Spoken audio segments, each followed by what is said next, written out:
सबसे बड़ी खबर अब तक की यह है कि इमरान खान साहब की 9 मई के 8 मुकदमात में जमानत हो गई है सुप्रीम कोर्ट ऑफ पाकिस्तान से।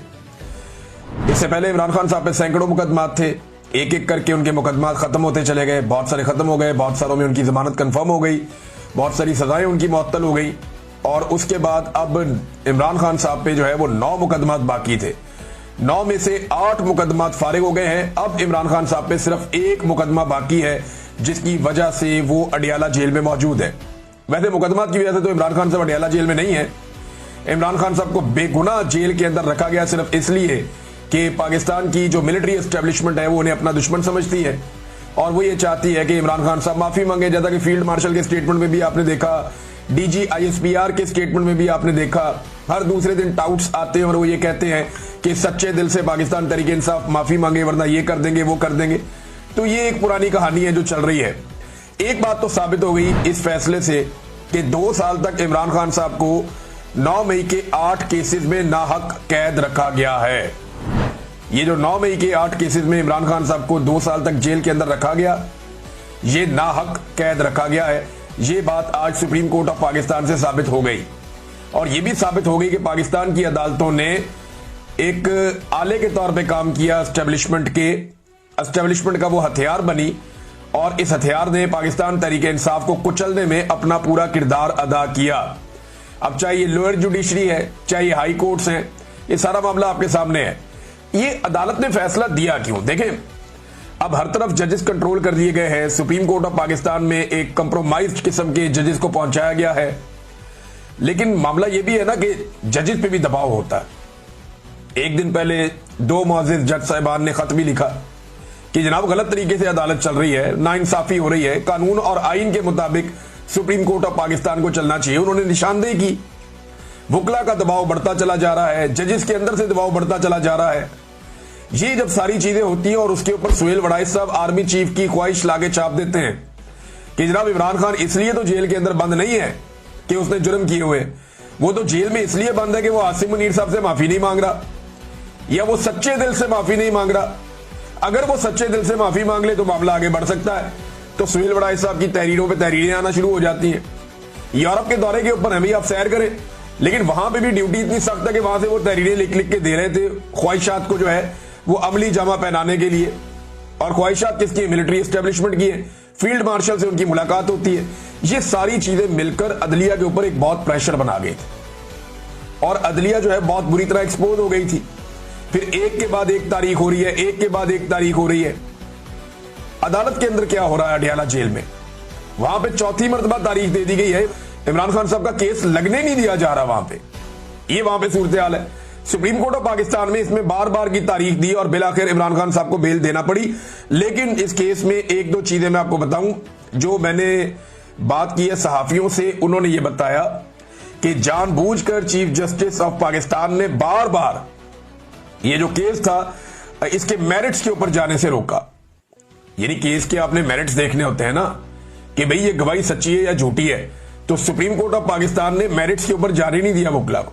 ऐसा लगता है सुप्रीम कोर्ट ऑफ पाकिस्तान नहीं चाहती थी कि पंजाब हुकूमत या पाकिस्तान की एस्टेब्लिशमेंट या जो अदलिया है, लाहौर हाई कोर्ट हो गई, या जो दहशतगर्दी की अदालतें हैं, उनके सारे जजेस एक साथ मुतनाज़े हो जाएं, क्योंकि उन्होंने नाइंसाफी पर मबनी फैसले दिए हैं। वो पुलिस वाला टेबल के नीचे घुस गया, सोफे के नीचे घुस गया, पुलिस वाला पर्दे के पीछे छुप गया, वो इतनी दूर से 4-4, 5-5 बैरियर क्रॉस करके सारी सिक्योरिटी में से गुजरता हुआ सलमानी टोपी पहन के वो इमरान खान साहब के सामने पहुंच गया। भाई इस तरह की गवाहियों के ऊपर कौन खड़ा होता है? और एक शहर में गवाही कुछ और है, दूसरे में कुछ और है, तीसरे में कुछ और है। तो तहरीक इंसाफ तो तैयारी करके गई हुई थी, लेकिन चीफ जस्टिस ने इन मेरिट्स के ऊपर बातचीत नहीं होने दी। इससे पूरी की पूरी अदलिया जो है उसके कपड़े उतर जाते हैं। लेकिन अदलिया, ये इसका क्रेडिट जाता है किसको? देखिए, इसका एक तो क्रेडिट पाकिस्तान के अवाम को जाता है जिन्होंने हार नहीं मानी। 8 फरवरी 2024 के बाद से लेकर अब तक हार नहीं मानी और वो आज भी इमरान खान के साथ खड़े हैं। दूसरा, पाकिस्तान के सोशल मीडिया को भी एक क्रेडिट जाता है, लेकिन सबसे बड़ा क्रेडिट जाता है इमरान खान साहब की जो कानूनी टीम है उसे। वो टकरे मारते रहे, उन्हें पता है कंप्रोमाइज कर दिया, लेकिन उन्होंने उसमें से भी अपना काम निकाला। उन्होंने इतनी टकरे मारी कि बिलाखिर वो दरवाजा खुल गया। और इसमें बैरिस्टर सलमान सफदर जो है वो बहुत तारीफ के लायक है। इमरान खान साहब की जो पूरी वकला की टीम है वो सभी मुबारकबाद के लायक हैं। बैरिस्टर सलमान सफदर साहब हैं, सलमान अकरम राजा साहब हैं, इन लोगों ने बड़ा अच्छा काम किया। लेकिन जो एक प्रोफेशनली मैंने देखा कि जिस वकील ने बहुत अच्छी हैंडलिंग की तमाम मामलात की और मुकदमात की, वो बैरिस्टर सलमान सफदर है। कमाल उन्होंने केसेस लड़े हैं और जिन जिन लोगों ने उनको केसेस लड़ते हुए देखा, जिन सहाफियों ने भी देखा, उन्होंने बताया जी कि वो जबरदस्त किस्म के शवाहिद सामने रखते हैं, बड़ा टू दी पॉइंट आते हैं और बड़े अच्छे उन्होंने मुकदमात हैंडल किए हैं। बड़ी प्रोफेशनली उन्होंने इन मामलात को डील किया कि एक तरफ एस्टेब्लिशमेंट है, पूरा का पूरा एक इदारा इस काम पे लगा हुआ है, इंटेलिजेंस एजेंसियां इस काम पे लगी हुई हैं, अदलिया को कंप्रोमाइज कर दिया गया है, 26वीं आईनी तरमीम के बाद पूरे निजाम को जकड़ दिया गया है, लेकिन फिर भी वो लगे रहे। बिलाखिर इमरान खान साहब के अब 9 में से 1 मुकदमा बाकी रह गया। अब सिर्फ एक ऐसा मुकदमा है जिसमें इमरान खान साहब को जेल में रखा हुआ है। इस मुकदमे में जाने से पहले मैं आपको बताऊं कि लोगों ने बड़ा जश्न मनाया, वुकला ने बड़ी खुशियां मनाई हैं। कई जगहों में वुकला जो है मिठाइयां बांट रहे हैं, बार काउंसिल्स के अंदर लोग खुश हो रहे हैं, नौजवान खुश हो रहे हैं। तो एक सोशल मीडिया पे हर जगह पे एक सेलिब्रेशन है, लोग इसके ऊपर जश्न मना रहे हैं कि इमरान खान साहब के 9 मई वाला बयानिया भी जो है वो उलट गया। वहां पे भी उनकी अब जमानत हो गई है इमरान खान साहब की।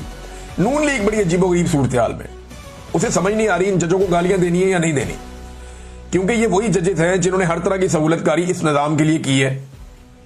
ये वही जजेस हैं जिन्होंने वो सारे काम किए हैं जो एस्टेब्लिशमेंट ने और नून लीग ने उनसे गंदे काम करवाए हैं। ये सारे वो जजेस हैं जिन्होंने मिलिट्री कोर्ट्स जैसे एक घटिया काम को भी इन्होंने जवाब फराहम कर दिया और उसके हक में फैसला दे दिया।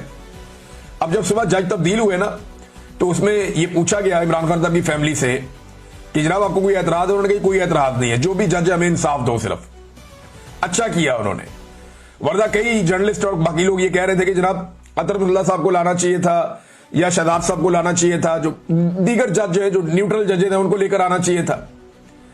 ये जो जज लाए गए हैं रिजवी साहब, इनके बारे में कहा गया कि जनाब ये मिलिट्री कोर्ट्स के हक में इन्होंने फैसला दिया हुआ है, ये बहुत गलत हो जाएगा। लेकिन ये पाकिस्तान तहरीक इंसाफ और इमरान खान साहब की फैमिली ने बड़ा दिल किया, उन्होंने कहा जो मर्जी जज आ जाए हमें इंसाफ दें। अब कई केसेस ऐसे होते हैं जिनमें जज के लिए भी रास्ता कोई नहीं बचता, तो बिलाखिर इमरान खान साहब की जमानतें हो गई। नून लीग की सूरत हाल अजीब है, जजों को गालियां देनी है नहीं देनी वो इस मखमसे में। ये एस्टेब्लिशमेंट कल को अगर इनके ऊपर से हाथ उठा लेगी ना, ये एस्टेब्लिशमेंट को भी गालियां नहीं दे सकेंगे, क्योंकि जिस लेवल के इन्होंने जूते पॉलिश कर दिए इनके पास पीछे हटने का रास्ता नहीं है। और जिस लेवल पे इन्होंने इस अदलिया को उठा के रखा है, इनके पास पीछे हटने का रास्ता नहीं है। अब ये कैसे कह सकते हैं कि जनाब ये जजेस, क्योंकि ये जजेस ये लोग खुद लेकर आए हैं, तहरीक इंसाफ ने तो इनकी मुखालफत की थी, वो तो मंसूर अली शाह साहब की बात कर रहे थे। ये जजेस ये हुकूमत खुद लेकर आई है, लिहाजा इनसे तो ये गिला कर ही नहीं सकते। अब आ जाए नाजरीन इस बात पे कि इमरान खान साहब अब जेल में क्यों है। सिर्फ एक केस है अलकादर यूनिवर्सिटी वाला। अब कैदी नंबर 804 जो है वो सिर्फ इस